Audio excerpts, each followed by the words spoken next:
understand, well, how do you say if he's this, then somebody else is that? And I get it, and it's hard to explain, but I'll try to do the best I possibly can. Skip, Brady is the most accomplished player. He has the title. He has the accolades. But I believe because Rodgers can do so much more. See, the thing is, you almost want Rodgers to throw the ball from the pocket because he can roll left, he can roll right, and still throw the ball 30, 40, 50 yards over your head. Brady, you do everything you can to get him off that spot. And if you get him off that spot, you feel, okay, we've got him.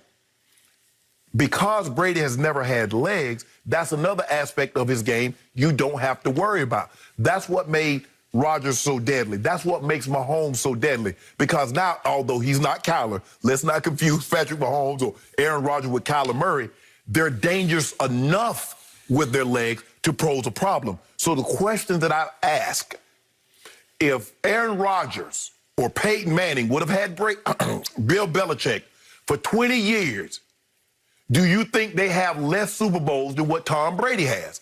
I don't believe they do. I believe they have equally as many, if not more. Tom Brady, in his 16 years, he started 19 years in New England. 16 of those years, he had a top 10 defense. Rodgers has had a top 10 defense 3 times. Only one time has he had a top 5 defense, they won the Super Bowl. So for me, Skip, Aaron Rodgers has 5 playoff losses in which his team has given up at least 37. Tom Brady has 2 of those games and 41 playoff games. So for me, I know it's hard to like, this guy has all this, but I do believe Aaron Rodgers is a scarier player to defense than Tom Brady because he poses you so many more problems, not only with his arm, being able to throw the ball left, rolling right, but his ability to run. So I agree with what they said, that I believe Aaron Rodgers is a scarier player, a better player, not a more accomplished player, but a better player. But that's only temporary because there's a guy in the Midwest that's coming, and you're probably going to forget both of them. Oh, he's going to make you forget the guy who's the GOAT. He's going to make you forget a guy who won 6 Super Bowls with 6 game-winning drives in the fourth quarter or overtime. Actually should have won a 7th Super Bowl against Eli when he drove his team 65 yards for a touchdown with 2 minutes left, and Eli drove his team against Belichick's vaunted defense 75 yards. No, I think it was 83 yards for a touchdown to cancel out Brady's game-winning touchdown drive against Eli in the first Super Bowl. But see, Skip, all you do is take the games that he lost and say he should have won. But what about the Super Bowls that he won that he should have lost? Could he have not lost against the Rams? Could he have not lost against the Panthers? Well, he didn't. Okay, then. Yeah. Well, he didn't win. Okay, but he did his job. No, his job is to win. 2 minutes left. His job is to win. He did his job he did not. No, he did not. Drive. He threw to Randy Moss for a touchdown to make it 14-10 with 2 minutes left. He didn't win. Wow, interesting. He didn't win. So let's look at this. This question, it nauseates me. It horrifies me because it is so disrespectful to the GOAT. It is so blasphemous that I truly fear that we're going to get struck by lightning in the studio because we're even talking about this and you're giving it credibility. Yeah. And what I've found in my many years in television working with so many ex-players, that a lot of guys play football at a high level, but they don't get football. You get football, but a lot of guys I've dealt with or come into contact with, they were Pro Bowl players, all-stars in basketball, but they don't really get what happened. They just played. It came fairly naturally. They worked hard at it, but they don't see it, feel it, get it. Mm-hmm. And that's why we've seen so many championship teams built in all sports by guys who didn't even play beyond high school. Okay? Mm-hmm. So here we go with Torrey Smith and Will Blackmon, and I certainly respected both of them as players. But remember, Will Blackmon did play for 4 years in Green Bay with Aaron Rodgers, so I'm sure he became a fan of Aaron's, and he did get to play against him in practice, so he's seeing exactly what he's made of. And Torrey Smith was a Raven at heart because he was born a Raven, basically, in this league. And he went 1-2 against Brady in playoff games, but as you know, being a Raven, the Ravens hated New England, hated Tom Brady, and they gave him all that he wanted. Right. They won their fair share against Tom Brady. Mm-hmm. So he was like, quote unquote, the devil for you guys to attack and to try to dethrone New England. Right. So I get that there'd be some animosity that sticks there. And also, Torrey Smith was on that Eagles team that beat Tom Brady when obviously Nick Foles was the MVP for the Eagles, right. and Nick Foles was, hung up 41 points on Belichick's defense. Okay, so let's just step back and look at this. So Aaron Rodgers is 10-8 in the postseason, and the 10 wins include a wild card road playoff run to the championship. Right. So that 1 year, which was 10 years ago, he won on the road 3 times to get to the Super Bowl.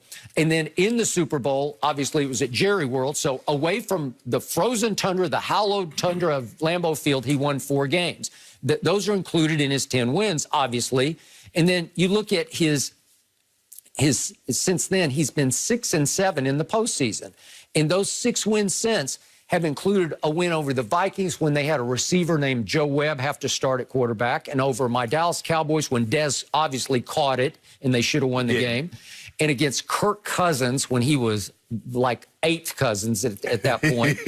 And then the Giants Odell boat trip game when they came to Lambeau after they had gotten ready for the game, the receivers had down in South Beach. And then the Mason Crossbar game in which Mason Crossbar hit 2 intergalactic field goals to cost my Dallas Cowboys a game that Dak Prescott had thrown them all the way back into. So those are 6 of his 7 wins. He had a good game last year against Russell Wilson at Lambeau, and I'll give you that one. But again, Tom Brady is 30-11 in the postseason.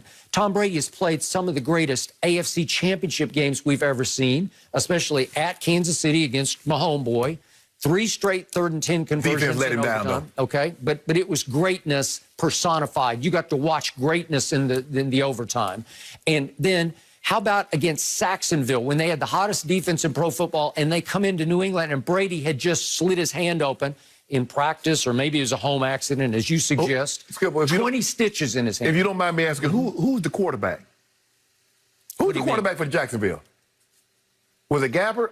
No. Was it Blake Bortles? Yeah. Let that sink in for a second. Okay. Now, you said that Aaron Rodgers going up against Joe Webb, and he's going up against this guy and Kirk Cousins. Okay, Blake Bortles. But he was up against Saxonville in the 4th quarter. They were down 20-10 early in the 4th quarter, and he's got 20 stitches in the palm of his throwing hand. And in the 4th quarter, he throws for 138 against Saxonville, 2 touchdowns, and brings them back to yet another Super Bowl. I mean, we keep increasing these stitches because at first I thought it was 12 to match his number, 20. and now we're up to 20. Well, okay. we just had a book that came out in which the author wrote that it was 20 stitches in the base of his hand. Okay. You discount that.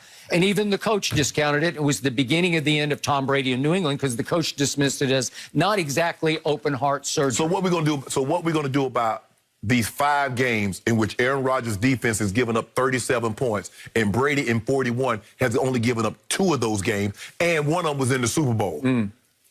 All I know about Aaron Rodgers is I'm going to give you this. He's the flashier of the 2 quarterbacks. He's the more stylish thrower of the 2 quarterbacks. He's got a better arm than Brady. He's cooler. He acts cooler on and off the field. He's a bigger diva than Tom ever thought about being. I give you all that. Are we sure about that? That appeals to these ex-players who are like, he's just too cool, man. I love him. I'd be afraid to play him. But if you really look hard at the numbers, at what happened when Aaron Rodgers went to Tampa Bay earlier this year, what happened? He bolts out to a 10-0 lead. Then he goes pick 6, near pick 6, and he folds. He just ducks and covers, and for the last 3 quarters of that game, he scores 0 points. And he did it again 2 weeks ago at Indy. They're up 28-14 at half, and all of a sudden they turn up the heat on him in the 3rd quarter, and he just folds up, and they get a late field goal to force overtime. So what are we going to do about them 3 fumbles? What are we going to do about all them turnovers? So that's Aaron Rodgers, the fumble. Vasdale Scantling fumble. So that's Rodgers' fault. Well, I'm just saying, he's had a history of this in big games. Oh, he's had a history of fumbling in big games? Oh, okay. Interceptions, poor play. Oh, okay. The Seattle championship game, remember that at Seattle? So the guy not fielding the onside kick, doing not what he was supposed to do. So that's Rodgers' fault. But go look at the numbers that Aaron put up in that game. Skip. Go pull up the scathing criticism of Aaron Rodgers in all the Milwaukee newspapers after that game. Worst playoff game he ever played. Was he healthy? I don't know. He'd had a calf pull, I guess, or calf issue. Thank you. Yep. So how hard is it? So how many guys you think can play with a calf pull, regardless of the position? I just don't know how you can defend this, because the one guy, when you've won 6 rings with 6 game-winning drives, it's game over. It's off the charts. Then you can't tell me this player is better than that player, because those don't happen because of the defense. Those happen because you took the football in the end and you drove it for the touchdown. So that's what happened Sunday, right? So we can't blame Tampa's defense, because that's what happened. Patrick Mahomes took the ball and kept it away from Tom Brady for 4 minutes and 10 seconds. I'm good. Well, that's all I wanted you to say. That's all I wanted you to say right there. That's ridiculous. That's not a game-winning drive. That's playing keep away. Oh, Skip. He played keep away. He put the ball in the end zone and gave them the ball back with 5 seconds.